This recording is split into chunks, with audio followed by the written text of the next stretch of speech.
కాకతీయ ప్రజలారా, సామంత రాజులారా, ఈరోజు గణపతి దేవ చక్రవర్తి వారు ఒక ప్రకటన చేయాలనుకుంటున్నారు. ఏమన్నారు? ప్రకటన? మరో కొత్త గుడి కట్టిస్తున్నారా లేదా కోటకి తలుపులు బిగిస్తున్నారా? అద్దులు మీరుకున్న చక్రవర్తి వారు చెప్పేది వినండి. చిత్తం సెలవు.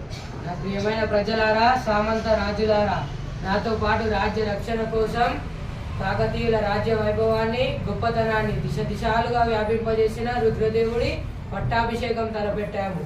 కాకతీయ రుద్రదేవికి జై హో, జై హో. కాకతీయ రుద్రదేవికి జై హో, జై హో. కాకతీయ రుద్రదేవికి జై హో, జై హో. ఏమన్నారు? కాకతీయ రుద్రదేవికి పట్టాభిషేకమా? యువరాజు మహారాజు అవుతాడా? సభా మర్యాదలు పాటిస్తే మేము చెప్పవలసింది పూర్తి చేస్తాం. మీ సభా మర్యాదలు మీరు పాటించండి. మా సభా మర్యాదలు చాలా ఉన్నాయి. ప్రజలారా, మీరు ఇన్ని రోజులు రుద్రదేవుడిగా పూజిస్తున్న యువరాజు పురుషుడు కాదు, స్త్రీ. అవును, మీరు విన్నది, నేను చెప్పినది నిజమే.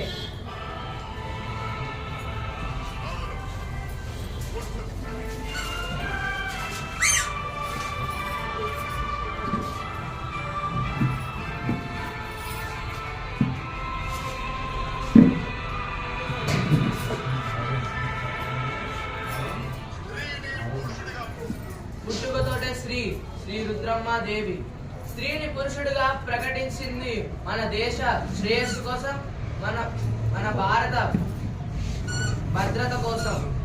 కాకతీయ సుపరిపాలన భావి తరాలకు అందించటకు రుద్రదేవుడిగా పెంచబడ్డారు. మిమ్మల్ని కన్నబిడ్డలుగా పాలించిన కాకతీయుల కాలాన్ని స్వర్ణయుగంగా చేసిన రుద్రమ్మదేవికి పట్టాభిషేకం చేస్తున్నాం ఉగాది నాడున. అలాగే మన కృతజ్ఞతలు తెలుపుతుంటున్నాం. సో ఇంతటితో సభ ముగిసింది సభ కాదు, మీ వారసత్వం. ఏ అంబదేవా, నీ హద్దులు మీరుతున్నావు. నా కళ్ళ ముందే నా బిడ్డను అవమానిస్తావా? నీకు ఎంత ధైర్యం? ఆజ్ఞాపించండి ప్రభు, మీకెందుకు శ్రమ?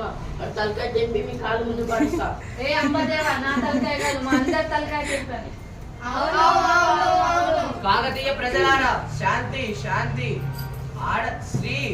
స్త్రీ శక్తి లేకపోతే ఎక్కడ శక్తిహీనుడు అవుతానని ఆ శివుడే అర్ధ భాగాన్ని తన భార్యకు ఇచ్చాడు. దేవుడిలో సగ భాగమైన స్త్రీ సింహాసనాన్ని అధిరోహిస్తే తప్పేమిటి? ఆడద ఎందులో తక్కువ? రావణాసుడి మరణానికి కారణం సీత కాదు, రావణాసుడు.